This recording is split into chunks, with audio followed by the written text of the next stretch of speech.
We've all been there. Your paycheck hits, you pay the bills, and then somehow the rest of it just vanishes. We always tell ourselves we need more willpower, right? But what if the real secret to saving isn't about fighting our own instincts, but actually hacking them? And what if the tool to do it is already sitting in your pocket? Today, we're going to dig into the surprising psychology behind how these simple FinTech apps can trick our brains into saving more money. So, the Roman philosopher Seneca knew this 2,000 years ago. Without a clear destination, a port to sail to, our financial journey is just aimless drifting. But what does that port even look like in the digital age? Well, as you're about to see, modern tech isn't just giving us a map, it's completely changing how we think about the journey itself. Okay, so here's our game plan. First, we're going to face the psychological villains that make saving so hard. Then, we'll meet the unlikely hero, a super simple FinTech feature. After that, we'll dive into the proof, uncover the surprising secret to its power, and wrap it all up with a practical playbook for building smarter goals. Let's get into it. All right, first up, let's talk about the universal saving struggle. I mean, if you've ever felt like you're the only one who just can't seem to get ahead, trust me, you are not alone. This problem runs way deeper than most of us think. It's the million-dollar question, isn't it? We all want to save, but our best intentions just seem to get derailed. Well, it turns out the problem isn't really our income or our budget, it's our own brain. Yeah, research in behavioral economics points to a few key culprits. You've got present bias. That's the little voice in your head telling you to order takeout tonight instead of saving that $20 for, future you. Then there's inertia, that powerful force that makes just starting a savings plan feel like pushing a giant boulder uphill. And of course, good old limited willpower, which is why that just this once purchase happens pretty much every week. Look, these aren't personal failings, they're just features of being human. So, if we can't fight our brains, maybe we can outsmart them. And this brings us to this surprisingly simple little tool, a commitment device that FinTech apps are using to turn our psychology from an enemy into an ally. Okay, the tool is called a soft commitment device. I know, that sounds super technical, but it's incredibly simple. It's just a plan you set for yourself, like a savings goal, with absolutely no penalty if you don't stick to it.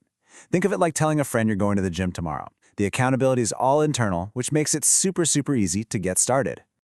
And this right here shows you exactly how simple it is. This is a screen from the actual app used in the study. You just pick a target, say 3,000 euros, and you pick a date. That's it.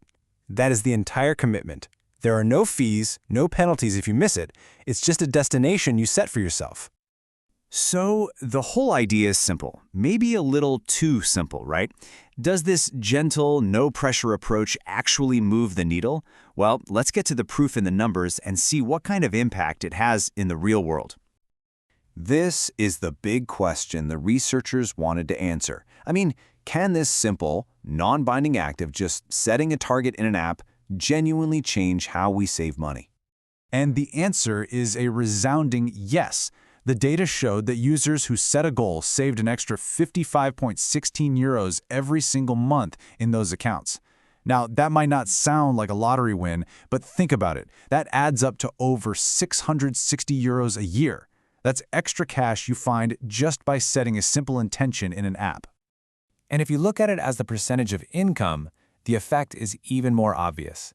The typical user went from saving just 1% of their net income to 2.4%. They literally more than doubled their savings rate.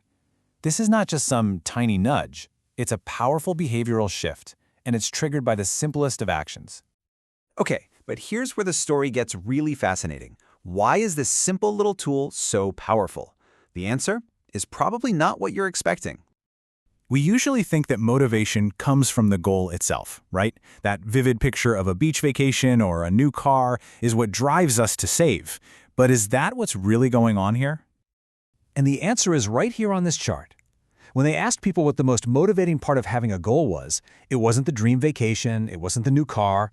For almost 60% of people, it was simply monitoring their progress. The actual purpose of the goal was a distant second. This is the secret, hiding in plain sight. So the crucial takeaway is this. Setting a goal works because it forces us to pay attention. It makes us log in, check our progress, and just keep our finances top of mind. The goal itself is just a clever excuse to get us to monitor what we're doing. Okay, so if monitoring is the secret sauce, how does that change the way we should be setting goals? This brings us to our final section, in a playbook that might go against everything you've ever heard about goal setting. All right, time for a quick pop quiz. You know how all the self-help books tell you to be super specific with your goals, right? So which do you think are more successful? Really specific goals like a trip to New York, or just a generic goal labeled savings? And here is the big surprise. The data showed that simple, generic goals labeled just savings were actually 10% more likely to be completed than the specific ones. So why is that? Well, it seems that a flexible, low-pressure goal is just easier to stick with. If that trip to New York feels too far away, it's easy to give up. But just savings? Hey, you can always contribute to that. And that really brings us to our main takeaway. We often think of our phones as these time-wasting devices full of notifications and distractions. But what this research shows is that with the right tools, they can become incredible instruments for self-improvement and, yes, even financial discipline. So I'll leave you with this question. Forget all the pressure of setting a perfect, hyper-specific goal. The real power is just in paying attention. So what's one simple, maybe even generic, goal you could set in an app today? Not to change your life overnight, but just to get yourself to start watching.